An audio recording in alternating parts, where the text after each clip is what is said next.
The dawn cracked open over Dustwell like a secret too heavy to keep, bleeding gold, and rose across a sky that had seen too many things and forgotten none.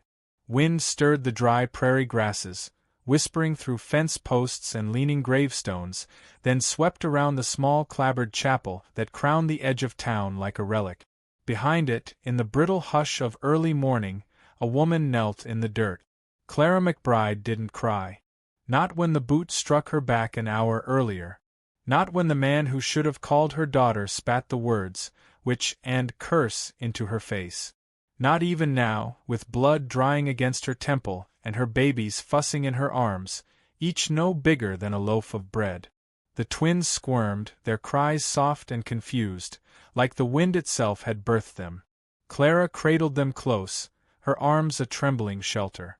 Her lips moved silently over their crowns, names she whispered but dared not say aloud.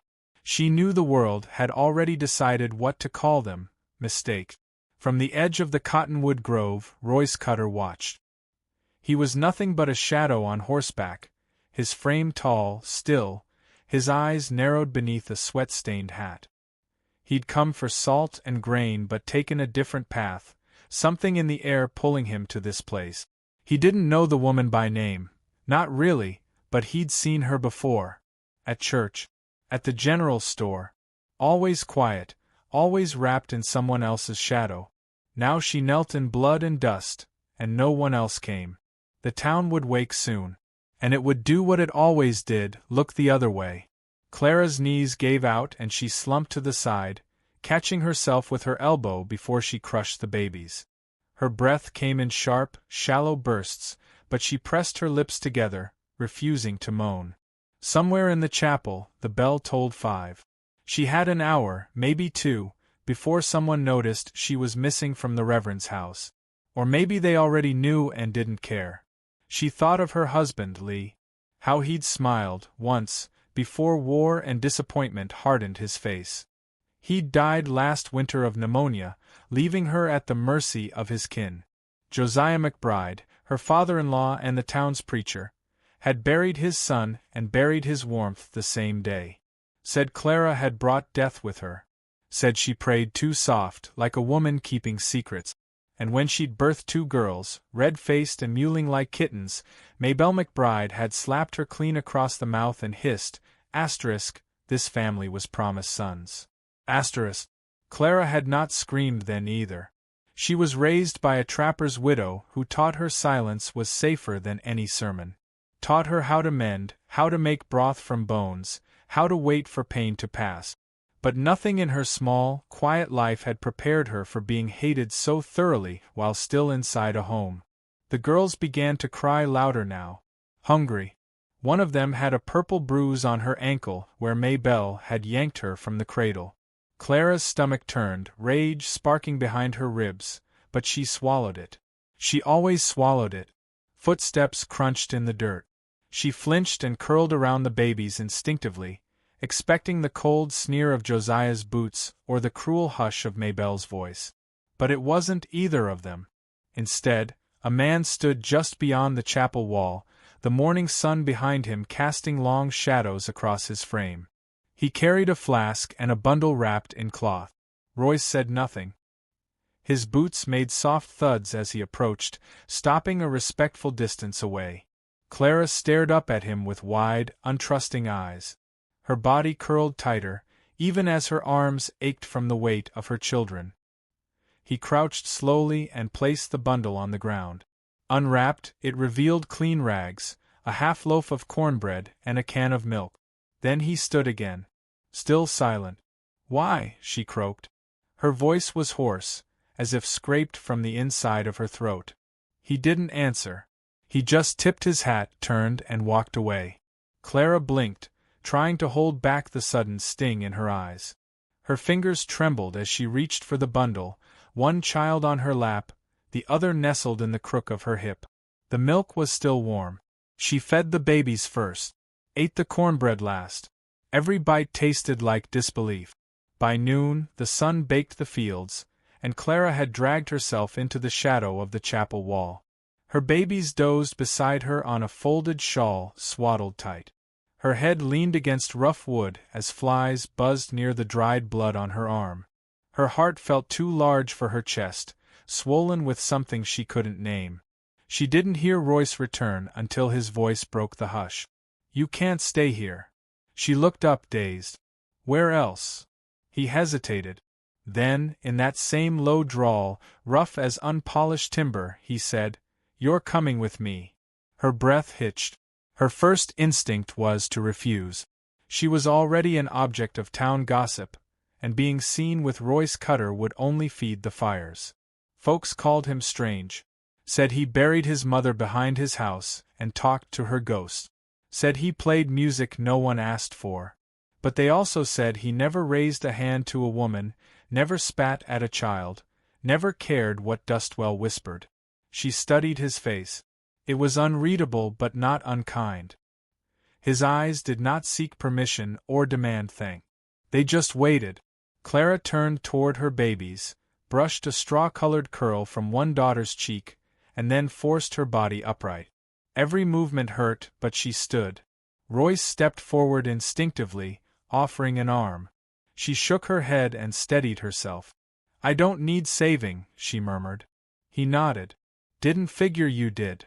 She gathered her girls. One in a sling across her chest, the other bundled in her arms. Royce led his horse toward her and offered the reins. "You ride. I'll walk." She hesitated again, then took them. As they started down the dirt road, Clara didn't look back. Not at the chapel. Not at the town she'd fed with years of quiet labor. Not at the house where her name was now a curse. Instead, she looked at the horizon, and for the first time in weeks, it looked like something other than a wall. She didn't trust the man beside her. Not yet. But she had seen the way he'd placed the food down without pride. The way he'd looked at her babies as if they were people, not problems. And that was enough, for now. Ahead, the prairie waited. Wide, wild, unjudging. And though she could barely walk without stumbling, Clara McBride walked into it anyway.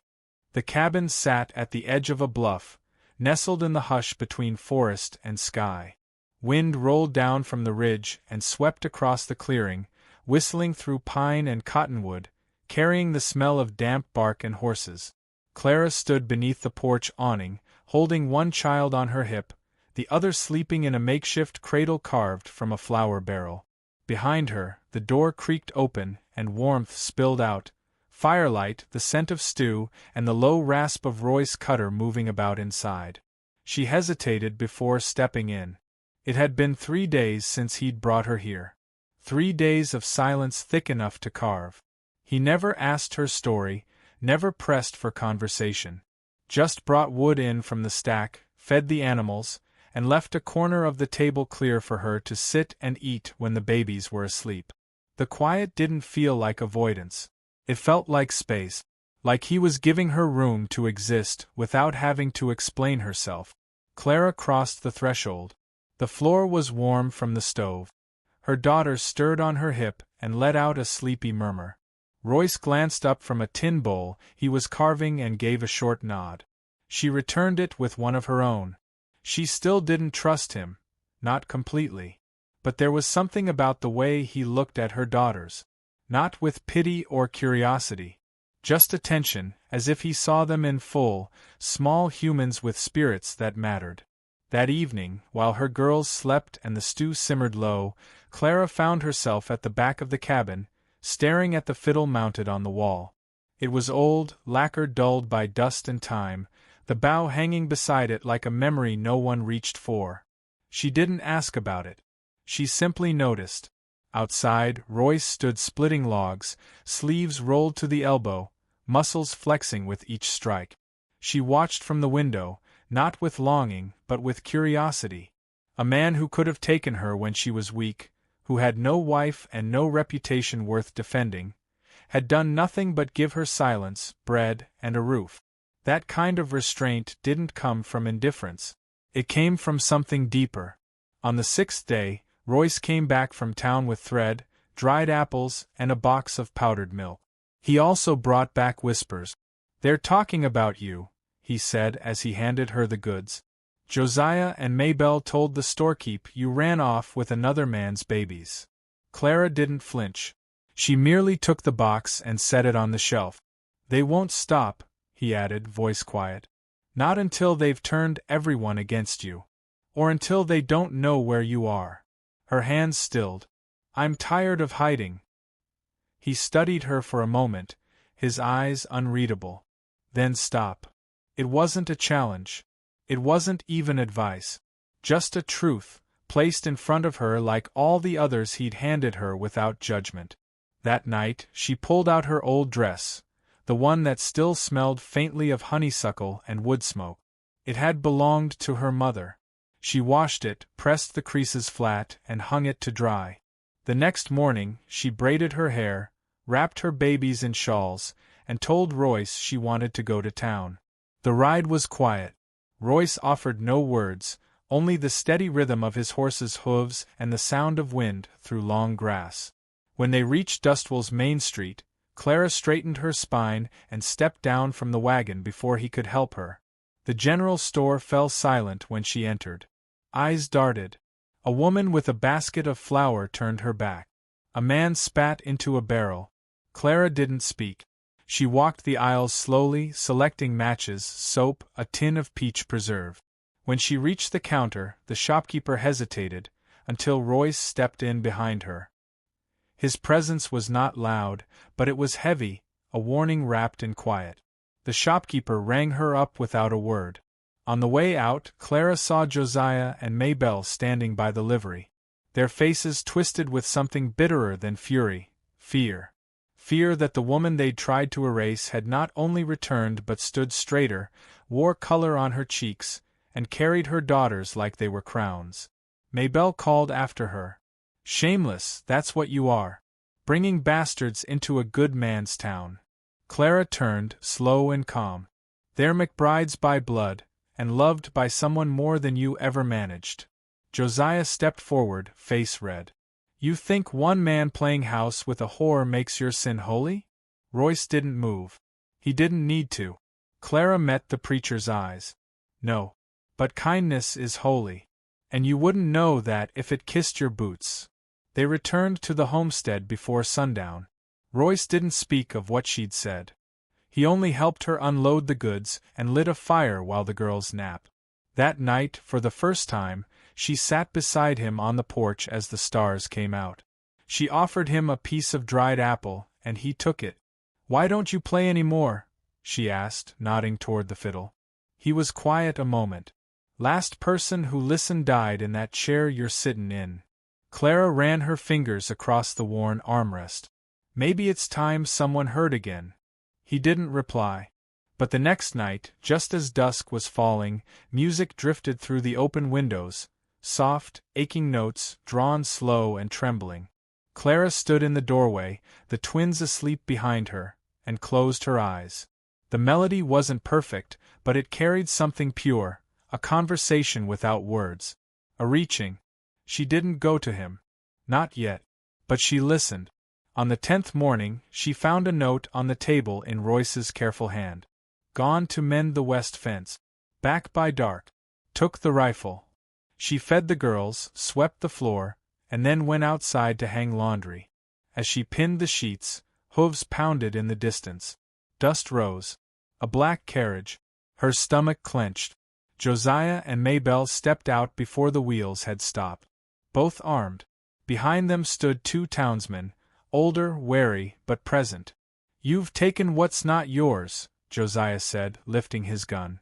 "Come home now, and maybe we won't press charges." Clara didn't run. She stood with her back straight and her girls in her arms. "She belongs to no man now," Royce said from the tree line. He stepped into the clearing, rifle slung over one shoulder, eyes hard as riverstone. The air cracked with tension, but no one raised a hand. Maybelle hissed, "You'll rot for this, both of you." "Then dig the grave," Clara said. "Because I'm done kneeling." They left without a shot fired. Later that night, as rain softened the roof, Royce handed Clara the fiddle. She hesitated.